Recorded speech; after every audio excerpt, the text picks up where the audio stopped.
Once again, just keeping our finger on the pulse of these developments in our port. It's a positive story there across page 3 of the Post today, basically saying the cruise ships are going to be making nearly 50 visits to the region, according to Ports North schedule, including Pacific Eden being based at the Port of Cairns again, making 7 voyages. It does say further on here, I mean, it gets a little bit confusing because there's a whole lot of numbers being bandied about. There'll be 88 stopovers by cruise ships in the far north next year, 52 in Cairns. 36 each at Yorkeys Knob and Port Douglas, including 3 maiden voyages. We're talking about the visits estimated to inject more than 150 mil into the state's economy because they've got these new ships being based in Brisbane. And $28 million in the far north, $28 million up here if the ships are at full capacity, 76,000 passengers as usual. I put a call through to Russell. I've rustled up Russell Beer. He's the chairman of Ports North. G'day, Russ. Morning, John. The good news continues. I'm just a little bit confused by some of these numbers. You can help us understand them now. Cruise ships making nearly 50 visits to the region, according to Ports North's schedule, including Pacific Eden. They're coming and going 7 times. Then it goes on to say 88 stopover by cruise ships far north next year, 52 at Cairns. So how many are actually coming into the cruise liner terminal?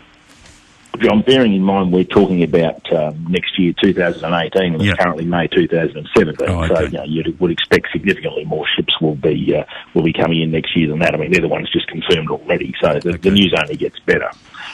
Remember, we had 40 during 2016. We're going to have at least 61 this year, and I'll be amazed if that's not higher than that next year. So, look, the numbers are very much on the right trajectory and only getting better. Now, the amount of money being spent, $28 million in the far north, is that also conservative? Look, I think it is, and as you're aware, we're working on our EIS for the Shipping Development Project, and as part of that, we've done some more studies which are going to be released very soon as part of our EIS, and we actually think those numbers are conservative, and some of the more recent studies are showing that even more money is getting into the economy, so the good news just keeps coming, John. Now, you're talking about the EIS soon to be released. In fact, yesterday I had a discussion with a caller because I thought it had been delayed by another 6 months. Is that true or not, John, true? We've just go back a step. We always said that we were planning to have that EIS lodged before June 30th, and we will. Oh, okay. So we'll have the details of that by June 30. Well, the June 30th is when we've got a logic. It's then actually released by the Co-ordinator General, so I'm not going to put pressure on government departments. That's not good for my career.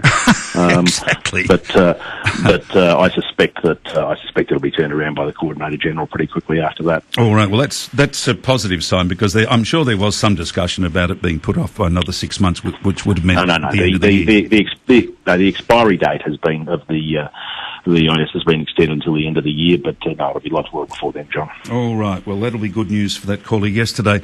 Russell, just once again, the situation out there at Yorkeys, because some of these figures include those that'll be pulling up out there at Yorkeys Knob. On some days, of course, as you would know, if it's particularly rough, particularly windy, a whole lot of people don't get off. Is that taken into account with this, estimate of $28 million, which anyway you consider to be conservative? Yeah, look, John, that's an estimate done by P&O themselves, so I can't comment on their figures. But the reality is, these things happen, and if you listen to some of the local noise, you'd think that Cairns is the only place in the world where these ships dock offshore. I mean, the reality is they do that all over the world. They do it down at the Sunshine Coast where they're going to see Australia Zoo. They do it down on Phillip Island where they're going to see the penguins. And these cruise ships, they need to keep all these alternative itineraries because they can't keep going back into the same place all the time. So, at their choice, they pull up off Port Douglas, they pull up off Cooktown. So that's just the industry, John. As you know, we've got this wonderful harbour here in Cairns, close to the city, snug port right up against some wonderful heritage facilities there. We're in the process of allowing more and more vessels to get in there, which will be terrific. But all around the world, vessels will continue to berth offshore and tender people in, and there'll still be part of that in Cairns, and we need to keep taking advantage of that as well.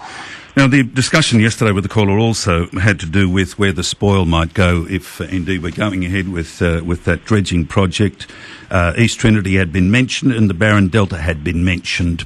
Is there anything suggesting to you that the Barron Delta no longer is considered a possibility? John, if I told you that, I'd have to kill you, and that's the last thing I want to do.